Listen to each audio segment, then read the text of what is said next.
What is going on, you guys? I'm on my daily walk. Check this tree out. I don't know what it is about sunlight passing through leaves, but I find it remarkably beautiful. And these trees in here, you guys, are incredible.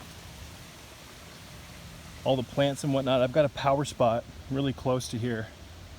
And this spot right here, someone must have been driving through here like a maniac. But this spot doesn't get a lot of sunlight every day. And there's a water source over here, you guys, with a ton of moss-covered rocks and greenery, and the air in here is remarkable. So I find it much easier to breathe really deeply in this area. And just check that out. Look at the size of these leaves. But what I just said was kind of inaccurate. What I meant to say was I find it very easy to do my alchemical deep breathing exercises in this area. There's so much just cold air, and it's just incredible out here. So aside from my rambling, I just wanted to remind you of the importance of coming out and doing the work. We made a video not that long ago talking about the difference between knowing the path and walking the path.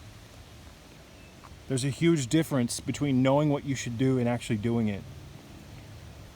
So when you start doing what you know you're supposed to do, ladies and gentlemen, the wheels of motion start to turn in your favor. And if you let that momentum turn into real life traction, the momentum is going to carry you into greater states of health, well-being, etc.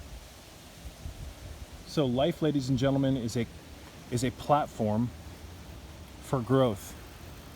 And anyone who tells you anything other than that is either lying or completely unaware of the fact that we were designed to constantly expand our horizons, expand our minds, improve our health.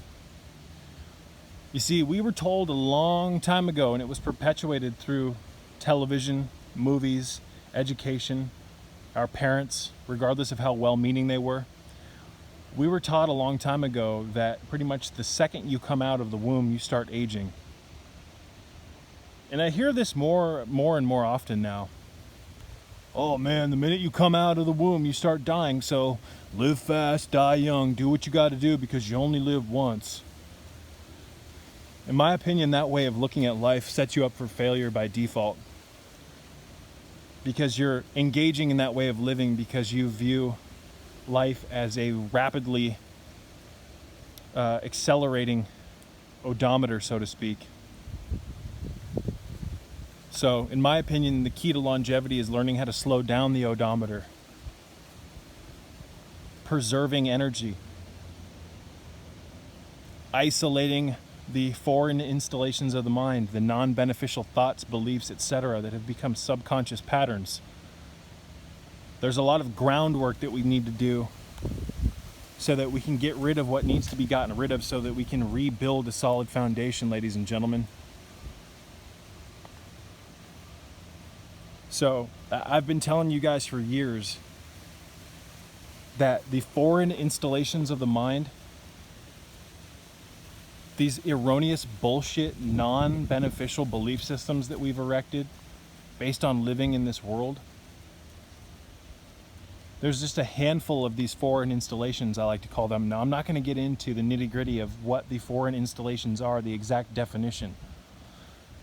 I do that in a handful of my other videos. I will, however, say that in layman's terms, the foreign installations of the mind, ladies and gentlemen, are outside pieces of information that were brought in to your inner being and turned into belief systems. This started when you were a child, and it developed and compounded as you grew older and built on top of those belief systems that were laid when you were really young.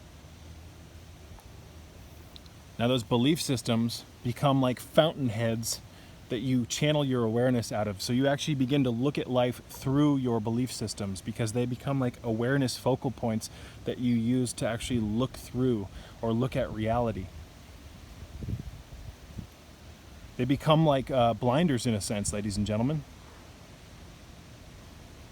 So changing your beliefs, changing your awareness, changing where you put your awareness. There's a handful of ways that we can start to remove these outdated belief systems and these.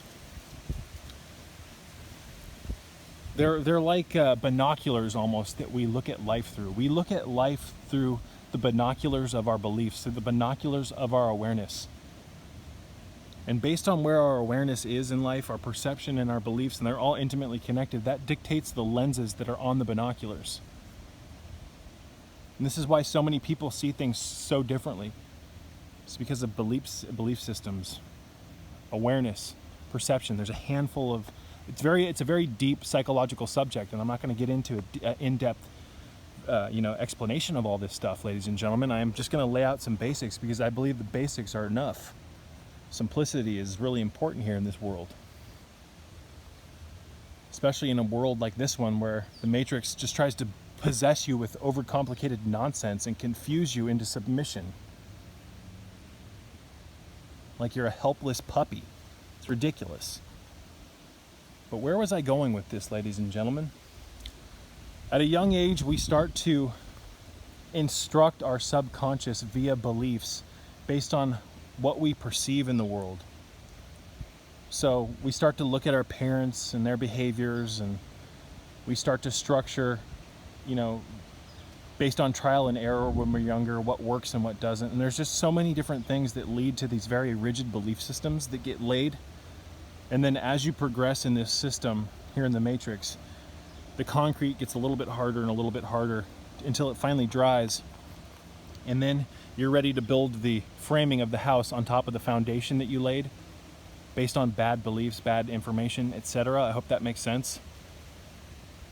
So the mind control is deep on so many different levels, but one of the deepest levels, ladies and gentlemen, is, the substructures of our mind that lead to the ways that we look at the world. And for most people, these belief systems are almost unconscious at this point. They are so deeply ingrained into the fiber of who you are that it's almost a part of your soul at this point. It's like an autopilot system. The beliefs that you harbor about the world, about yourself, about aging, etc., are so deeply connected to your experience. They're such a part of your life that you pretty much never even second guess them. There's a good chance that if you're watching this channel right now, however, you do question your beliefs. But most people will go the duration of their lives never questioning their beliefs, ladies and gentlemen. Who's to say that you have to die at 100? And even if we knew that that was a fact, which it's not, why would you submit to that belief system? If you love life, you will fight, kick, and scream to defend it, the life within you. Now, I'm not a huge proponent I am a proponent of longevity, but I'm not a proponent of longevity out of some fear of death. We're already dead, ladies and gentlemen, believe it or not. And until you raise the Kundalini energy in your system, there's a good chance that that will not make sense. We exist as a dim light bulb, when in fact, at our core, we are a giant lighting array system. It's the size of fucking Texas, metaphorically speaking. But we just operate in this world as these tiny little light bulbs that are dim. So, again, almost just stepped on a grasshopper. If you, even if it was a fact that you can only live to 100, why not fight to violate that law? Pushing the boundaries, ladies and gentlemen, are how new worlds, new realities are formed. It's the only way. Staying on the same trail your whole life, so to speak, won't get you to new destinations, will it? It'll always lead to the same outcome. And sure, you might see new things along the way, but walking the same trail, it only leads to one destination, regardless of the scenery. So I'm here to tell you, ladies and gentlemen, that you do not have to have a boring life. You do not have to have a life of complacency. And you can set up yourself in a way that is diametrically opposite of the masses. And instead of integrating with the bullshit, with the nonsense, with the accelerated aging, etc., you can start to isolate yourself as an isolated unit in a excuse me. This hill doesn't look very steep on camera, but it's got some nice grade to it. Excuse my panting. But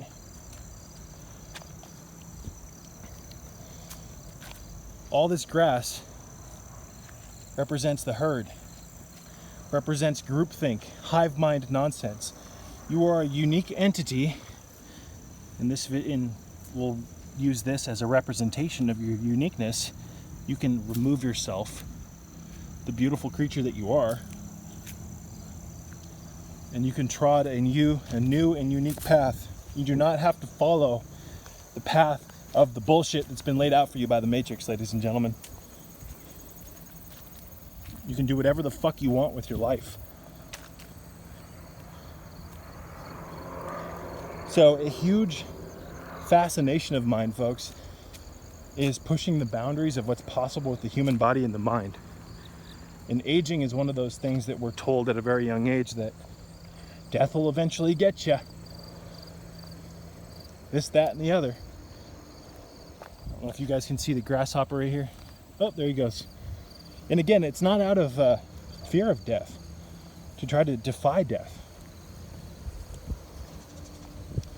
No, it comes from, my fascination with longevity comes from a very deep-rooted belief system about aging that the Matrix has not been able to scrub out of my mind, out of my subconscious. I do not in any way, shape, or form buy into the idea that the lives that we're living here in the Matrix are the lives that we're supposed to be living, the ways that we live our life. I believe that we are in violation to some type of immutable law that is causing us to experience accelerated entropy and aging. I believe fundamentally that somewhere along the line we got things wrong, and that we are the byproduct of that, and that by changing certain things about the ways that we live our lives and the way that we interact with the world and ourselves and our peers, we could potentially set ourselves up to have drastically not only longer lives but more meaningful lives. You see, everybody here in the Matrix is chasing a bunch of bullshit. That tree right there can live over 100. These trees are masters of longevity. You might want to spend some time with them. We spend so much time indoors, we eat all the wrong food, we interact with the world in this very selfish way where we think our pleasure is what's most important. We don't, for the most part, do much that's creative with our time unless it suits some type of personal agenda. And what I mean by that, ladies and gentlemen, is that most art and most music nowadays and all these movies, it's about entertaining the masses like it's some type of weird distraction ritual. Like the Greek Colosseum or the Roman Colosseum, excuse me, sports and all this crap, all this disgusting Hollywood bullshit.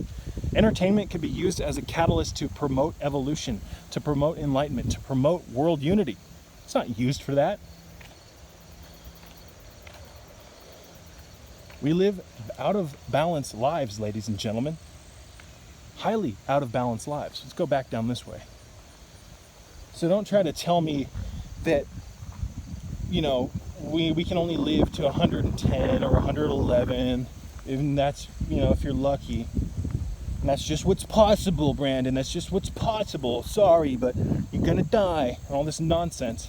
Don't try to tell me that with the way that we live our lives here as heathens. Don't try to tell me that if we don't. What the fuck am I trying to say? Excuse me, folks.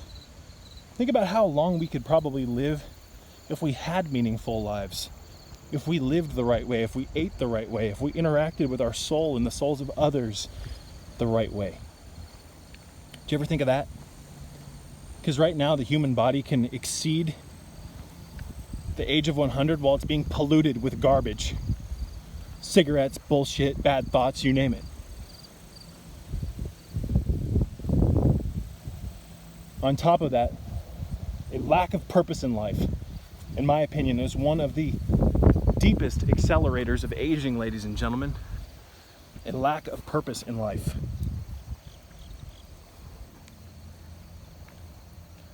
We have to have a mission. We have to have something that we're fighting for. Because that keeps our cylinders moving, ladies and gentlemen. That keeps the engine humming. When the engine stops working for prolonged periods and you feel like you've exhausted all of your purpose in life, oh, I had to retire, my job's over, this, that, and the other. When you fall into that bandwidth, you almost set yourself up for the shutdown of the system. And more often than not, ladies and gentlemen, that shutting down of the system is built on a lifetime of, I mean, let's face it, the majority of the people in the United States eat bad food. And food is just one thing. So when people start to retire and slow down, more often than not, they're doing that after a lifetime of eating non-energetic food.